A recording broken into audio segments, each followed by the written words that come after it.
미국이 곧 환율을 자국에 유리하도록 조작한 것으로 의심되는 나라들을 분류해서 발표합니다. 사실상의 환율 조작국을 가려내 제재를 하겠다는 것인데요.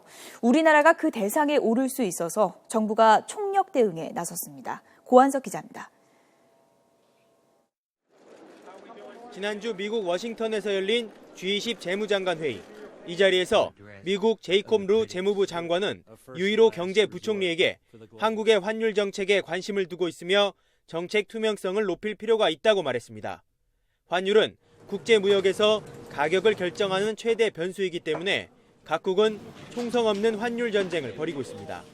특히 미국은 우리나라와 중국, 일본이 고환율 정책을 펴서 무역에서 큰 손해를 보고 있다며 공격합니다. 이 같은 환율 전쟁에서 미국이 쓸 수 있는 무기 가운데 하나가 환율 조작국을 지정해 발표하는 재무부의 보고서입니다. 미국은 1989년 중국을 마지막으로 환율 조작국을 지정한 적이 없습니다. 관세 보복에 이어 극심한 무역 마찰이 벌어지기 때문인데 대신 올해부터는 이보다 수위를 낮춘 환율 심층 분석 대상국을 지정해 발표합니다. 대미 무역 수지 흑자가 크고 환율이 한 방향으로만 움직였다면 환율 조작 의심국으로 분류해 제재하겠다는 겁니다.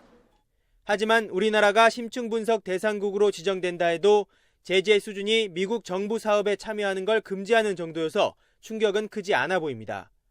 그러나 사실상의 환율 조작국이라는 오명을 쓰게 돼 대외 신인도가 떨어지고 외환 시장이 급변동해도 정부가 개입하기 어려워집니다. 수출에도 타격을 입습니다. 원화가 절상 압력을 받는 가운데서도 외환시장 당국이 개입하기가 그만큼 어려워짐에 따라서 더더욱 수출이 어려워질 가능성을 시사한다라고 하는 점에서 정부는 주무부처인 기획재정부는 물론 외교라인까지 총동원해 의도적인 고환율 정책을 쓰지 않았다며 미국을 설득하고 있습니다. 그러나 미국 정부가 대통령 선거를 앞두고 무역 수지 적자 해소를 위해 노력했다는 걸 보여주기 위해 희생양을 찾으려 한다는 분석도 나오고 있어 안심할 수는 없는 상황입니다. YTN 고한석입니다.